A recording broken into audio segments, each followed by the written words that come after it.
Bueno, les voy a hablar acerca de lo que es el derecho aduanero y se entiende por derecho aduanero un conjunto de normas que están dictadas para la finalidad de regular la entrada y salida de productos en el país, que son la importación y exportación, y lo vimos a lo largo del semestre. También tenemos que saber, pues, cuál es la función de la aduana.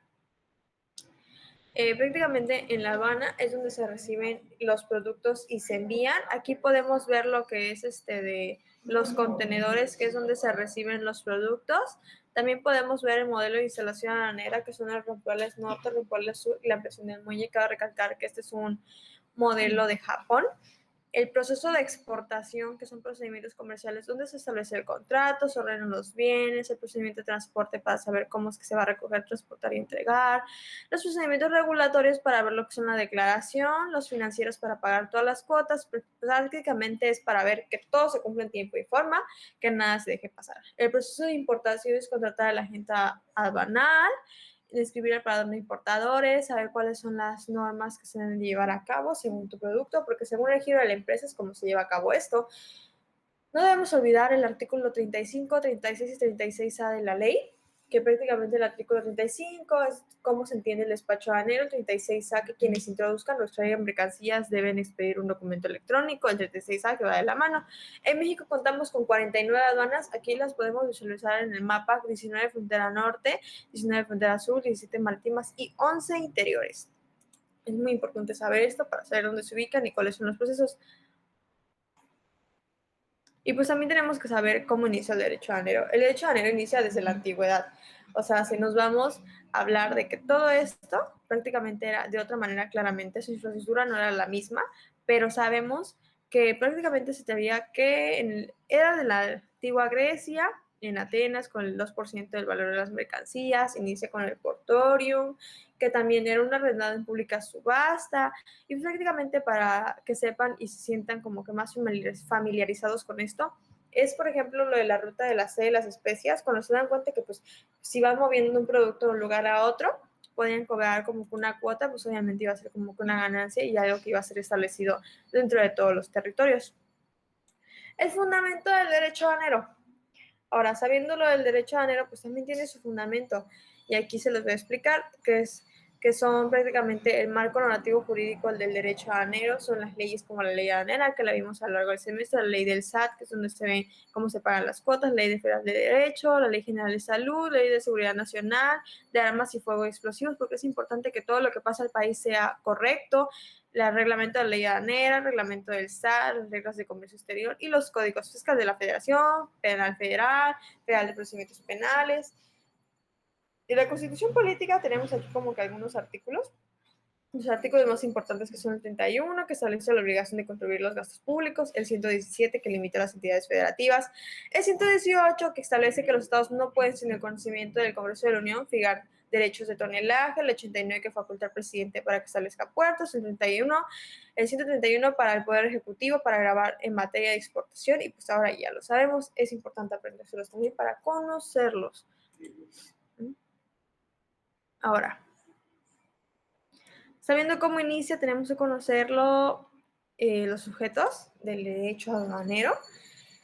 Esos son muy sonados: el importador, la persona que realiza el régimen aduanero que permite el ingreso; el exportador, el que permite la salida; la autoridad aduanera, que es la que en la ley, en su virtud, hace ejercicio de sus funciones; el agente aduanal, que se encarga de la tramitación documentaria; el transportista, que es el que ve cómo se mueven pues, todo lo que son las mercancías.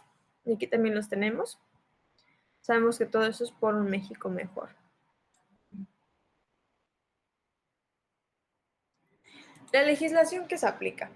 Bueno, este fue muy sonado durante el semestre. Sabemos que prácticamente se aplica lo que es la ley aduanera, ley de comercio exterior, el código fiscal, la ley orgánica, reglamento interior del servicio de administración tributaria, la ley aduanera, como sabíamos qué leyes íbamos a utilizar según los productos, según lo que se va a hacer y todo el procedimiento; la ley de comercio exterior, que también tiene como objeto regular y promover el comercio; el código fiscal de la federación para las personas físicas y morales que están obligadas a contribuir con los gastos públicos, claro; la ley orgánica de la administración pública federal general, y Reglamento Interior del Servicio de Administración Tributaria, que es aquí donde se puede ver un órgano administrativo desconcentrado de la Secretaría de Hacienda y Crédito Público. Eso fue algo clave que también se vio durante el semestre. Los tratados y acuerdos internacionales, que México cuenta con una red de 13 tratados, con comercios con 50 países, 29 acuerdos, y buscaba aclarar que ellos también participan en lo que son las conferencias, o sea, quiere decir que nuestro país esté informado, porque sabemos que el comercio es algo que pues, prácticamente nos genera un ingreso y tenemos que estar como que actualizándonos, ¿no? El despacho de mercancías. Se puede ver los actos y formalidades relativos a la entrada de mercancías en territorio nacional y su salida del mismo. Esto quiere decir que también el Servicio de Administración Tributaria hace y establece unas reglas para proceder con lo que es el sistema electrónico, aduanero y todo lo que se tiene que ver. Prácticamente se redacta el pedimento y se tiene que ver qué es lo que va a suceder, ¿no? La infraestructura, herramientas de inspección y medios electrónicos. Aquí también es donde nace la ventanilla única con el fin de acabar con todo el papel que se estaba haciendo porque antes era un procedimiento largo. Aquí es cuando se hacen las primeras cuotas como que en ventanilla y es concebida como una plataforma integral. También el SAI, que es un sistema desarrollado en el cual se encuentran diferentes operaciones, sistema de supervisión y control vehicular para saber qué vehículos van a pasar y se agiliza el derecho aduanero. El proyecto de integración, que es lo que es el PITA, prácticamente es para ver qué era lo que cruzaba, así como 52 de cruces fronterizos del país. Documentación aduanero, que es el DODA, y mecanismos intrusivos y no intrusivos a la aduana, porque sabemos que también es muy importante que en nuestro país no ingresen cosas que sean explosivos o algún objeto que pueda dañarnos, ¿no? Los tipos de pedimento. También en los tipos de pedimento tenemos lo que son el pedimento regular, de importación, exportación, tránsito para el transbordo consolidado, el DODA que estábamos viendo. Y muy importante no olvidar el anexo 22 para las reglas generales del comercio exterior. El pedimento regular, que es un tipo de pedimento que se utiliza para mercancías que están en el país, de importación, declaración de documento electrónico que genera transmitida respecto al cumplimiento. El pedimento de exportación, que también es para que graban y regulan la salida de mercancías. Y tránsito para el transbordo, que es para ocupar y conseguir la facilidad administrativa. Y el pedimento conciliado tiene la característica de evaluar varias operaciones del comercio exterior del mismo exportador o importador, ¿no? Bueno, los regímenes aduaneros, que también los tenemos muy presentes, en esto se veían lo que son los depósitos fiscales, tránsito de mercancías, temporales definitivos, la elaboración y el recinto fiscalizado estratégico. Esto lo vimos en forma de exposiciones por medio de mis compañeros, los definitivos, que era para saber más que nada en todos estos, se ve lo que son, cuánto tiempo van a estar, ya que debido a que estos son depósitos que son como por un tiempo, también se establecen y como que también tienen una cuota con el fin de que sepan pues cuánto tiempo van a estar, de cuál es el fin de esa mercancía y así. Ahora, lo que son la clasificación arancelaria también se veía según las tarifas. Su clasificación también es para facilitar el intercambio comercial y de información y todo esté armonizado, porque sabemos que todo se tiene que cumplir y pagar. Realmente esto es algo pues ya más grande, legal, que pues prácticamente no se te va a perdonar si te llegas a equivocar. Quizá las primeras una o dos veces, como nos comentaba el profesor, y la persona es nueva, quizás sí se haga, pero más adelante posiblemente no, y los gastos correrían por tu cuenta y ya no tanto por la empresa en la que tú labores. Los impuestos generales de importación y exportación también se veían lo que es al valor en específicos mixtos. Cada uno pues cuenta con sus términos porcentuales, estos aranceles pueden adoptar las siguientes modalidades, que son el cupo estacional. El cupo pues, prácticamente es para saber qué cantidad de valor van a ser exportadas e importadas. El estacional, cuando sean diferentes periodos del año para saber en qué momento va a llegar. Los impuestos al valor agregado, los derechos del trámite aduanero y también los impuestos especiales sobre la producción y servicios, como había comentado anteriormente, según el giro de la empresa, ¿no? Pueden ser bebidas alcohólicas, bebidas energizantes, gasolinas, las cuotas compensatorias que también tienen que ver con el establecimiento. Es fundamental para que se demuestre que se trata de una práctica desleal también, ¿no? O sea, cuando algo no esté bien de manera correcta, se va a aplicar también. O sea, aquí nada se deja pasar por alto y eso debemos tenerlo muy en claro. La expedición de mercancías de franja. En este caso yo puse aquí como que este pequeño diagrama que es el inicio de cuando ingresa el vehículo, de ahí que se verifique, que se comunique con patrulla para escoltarlo, el proceso del pedimento, la entrega del pedimento. Prácticamente aquí se ven lo que son el operador de transporte, el operador de módulos y finalmente el de importación, porque una cosa es la exportación y otra cosa es la importación. Ahora, las facultades de las autoridades aduaneras. Aquí podemos observar también sus artículos, el 143, 144, que de la ley aduanera también se puede saber cuál es el procedimiento que ellos tienen. Ellos cuentan con diferentes. Prácticamente en este caso lo que se hace es que se establezcan o supriman aduanas fronterizas, que se establezcan las regiones como van a ser adecuadas, señalar la distribución territorial de las aduanas, comprobar la importación y exportación, exactitud de los datos. Prácticamente ellos tienen que ver y dar la fe de que todo lo que están haciendo es correcto, que se ha pagado de manera correcta, que todos los procesos están en tiempo y forma. No se puede dejar pasar nada porque estamos hablando de un país a otro país y claro, cada uno redacta sus leyes, su manera, sus códigos, pero así como nosotros tenemos que saber y queremos hacer un comercio más grande con otro país, tenemos que saber y respetar sus reglas. Entonces, si nosotros lo hacemos, ellos van a respetar las nuestras. Y eso implica incluso las cuotas. Las infracciones y multas, es aquí donde ya comenzamos con el problema, ¿no? De qué es lo que sucede, de si no se paga, porque prácticamente te vas a meter en un problema. Algo que cabe aclarar, a pesar de que voy muy rápido, es que el cerebro no es un vaso por llenar, sino una lámpara por encender. No, no nos sirve de nada nosotros como alumnos, como de aprender el derecho aduanero, si simplemente como que nos atiborramos de información. No, es importante entenderlo. A pesar de que se vean aquí demasiadas letras, es importante saber cuáles van a ser los pagos totales, los permisos de las autoridades, que tengamos en claro que es una ley, que todo se debe cumplir en México.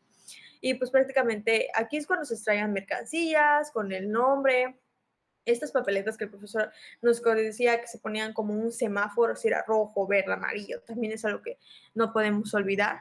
Y pues prácticamente es un artículo, el 176, que donde dice que comete las infracciones relacionadas con importación y exportación, quienes introduzcan al país o extraigan de él mercancías en cualquiera de los siguientes casos. O sea, en cualquiera de los que tú puedas ver aquí, como cuando su importación y exportación esté prohibida o cuando las maquiladoras de empresas con programa autorizado por la Secretaría de Economía realicen importaciones temporales de conformidad al artículo 108, cuando se extraigan o se pretendan extraer mercancías de recintos fiscales, cuando las mercancías extranjeras en tránsito internacional se desvíen de rutas fiscales, cuando se acredite la documentación anual correspondiente, y pues así. Es muy importante revisar este artículo para que no se deje pasar por nada por alto. Ya teniendo en cuenta todo esto, podemos caer en el embargo precautorio, que es algo que tiene que ver el acto que define el famoso PAMA, que es aquí donde consiste en el aseguramiento de cautelar mercancías o retención de las mismas con fin de garantizar el crédito fiscal que se le imponga a los interesados, es decir, impedir que mercancías extranjeras sean introducidas al país sin cumplir. Exacto. Entonces, como que aquí digamos que se les quita o se les guarda, es prácticamente un embargo, porque ellos no están cumpliendo con lo que se les está pidiendo en la ley. Y pues aquí les puse una imagen para que se puedan dar cuenta. El recurso de revocación, aquí es donde empezamos con los temitas ya. El recurso de revocación son las resoluciones definitivas dictadas por autoridades fiscales que nieguen la devolución de mercancías, dicten las autoridades aduaneras, los actos fiscales federales, que exigan los pagos de créditos, se dediquen al procedimiento administrativo de ejecución y afectan al interés gasto de público de terceros. Esto también como que se puede pedir en dado caso de que sepamos que algo no está bien, para que se te pueda ayudar, ¿no? Para que sepan qué es lo que se va a hacer en tu caso. El juicio contencioso administrativo también se debe de conocer. Este es con el fin de que se proceda contra las resoluciones administrativas de la Ley Orgánica del Tribunal Federal de Justicia Fiscal y Administrativa. Asimismo, se procede dicho juicio contra los actos administrativos. Son partes en el juicio contencioso el demandante, los demandados y la autoridad que dictó la resolución impugnada. En este caso se analiza como cuál es tu caso para saber qué es lo que se va a hacer, cómo se va a proceder con la demanda, qué es lo que se tiene que explicar. El juicio de amparo, ¿para qué? En este caso del juicio de amparo, es el por medio de la aplicación, los importadores y exportadores pueden recuperar su mercancía embargada haciendo uso del juicio de amparo. Esto quiere decir, es un instrumento eficaz y sencillo para que el contribuyente pueda retirar sus mercancías, ¿no? Prácticamente es para saber cómo se le puede salvar. Estos tres de los cuales yo le estoy hablando es más que nada como para saber cómo se les puede ayudar en casos de que se les haya ido algo o ya en casos de que de plano ustedes consideren que se está practicando una injusticia. Pero también existe el contrabando. En el caso del contrabando es algo como que más que se puede observar. Es algo que siento yo que tiene que ver cuando meten mercancías que sabes que pues prácticamente quieren venderlas, pero pues no pagan sus cuotas. Ellos los hacen con el fin de hacerlo por debajo del agua, pero prácticamente las autoridades aduaneras se dan cuenta de esto y les piden que las paguen porque pues prácticamente no es algo que digamos no se puedan dar cuenta. En este caso, podemos ver un montón de cigarrillos que eran guardados debajo de una maleta y aquí cuando él lo estaba revisando se da cuenta que ya van varias veces que pasa a dicho país y hace lo mismo. Entonces sabe que no es inocente, o sea, no está haciéndolo, porque se le ocurrió en ese momento, ¿no? O sea, es algo que ya practicaba y que está mal. Regulaciones y restricciones no arancelarias. También en este caso son los permisos previos, los cupos máximos, el marcado de país de origen. Aquí en este caso se pueden ver cuando son en Italia, cuando son en Francia, cuando son en Alemania y en México. Es muy característico nuestra águila mexicana. Las certificaciones, que son las normas que se pueden ver, fitosanitarias, sanitarias, de importación, prácticamente dependiendo del giro de tu empresa. Las cuotas compensatorias, se trata del monto que se tienen que pagar, las bicicletas, por ejemplo, de China, los rollos de acero de Alemania, China y Francia, las jaladeras de acero y Sama, que son de China. Y ahora sí, las normas oficiales mexicanas. O sea, ¿cuáles son las normas? La observancia obligatoria expedidas por las dependencias competentes. La importancia de esto es que pues racionalizan la producción. Las finalidades es que también como que se tenga de todo de manera justa, que tendrán la finalidad de establecer reglas, especificaciones, atributos. Las que regulan pues son diferentes según las NOMs y aquí podemos ver algunas, ¿no? En el caso de la NOM, de esta NOM es para el etiquetado de marcado de productos terminados y en el caso de este es para productos textiles. También aquí cada una cuenta con sus fuentes consultadas, siempre, siempre va a tener un fundamento, no va a ser así que se vaya porque se me ocurre, no, siempre va a tener un fundamento. En cuestión a los anexos, ahora sí, finalmente pasamos a las partes que vimos a lo largo del semestre, que son las palabras, que son los actos, que son todos aquellos procedimientos para desanar las formalidades en documentos o trámites, el estado, que es el conjunto de habitantes ligados, el territorio, que es un espacio geográfico en el que se habita, los territorios aduaneros, que es prácticamente donde están las aduanas, las regulaciones y restricciones no arancelarias, son medidas que regulan o se restringen la entrada o salida del país, el agente aduanal, que son representantes legales de los importadores y exportadores, el recinto fiscal, para que vean que no les estaba ahí mintiendo, que son bodegas en pequeños aeropuertos interiores del país donde existen arribos de mercancías, ¿no? Ahí es donde les especificaba que pueden ser por definitivo, que puede ser estratégico, o sea, que puede ser de diferentes maneras según el tiempo, recinto fiscalizado, que son servicios de manejo, almacenaje y custodia de mercancías, las atribuciones, que son los pagos que se deben ejercer según el empleado público, y las facultades que se tienen, que son prácticamente en potencia física o moral, de que van a ejercer dicha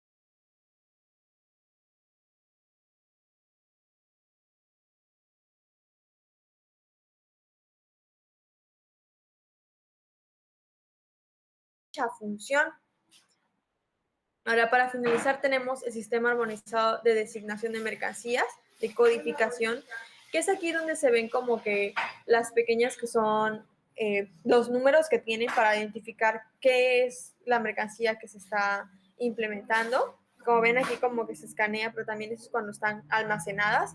Y también el profesor nos había comentado unos candados que traen, porque es como los dígitos que son claves. Estos prácticamente también están organizados para que tú sepas qué es lo que va a llevar cada uno. Y pues ya, para finalizar, puedo decir que la libertad es en la filosofía, la razón en el arte, la inspiración en la política, el derecho. Gracias.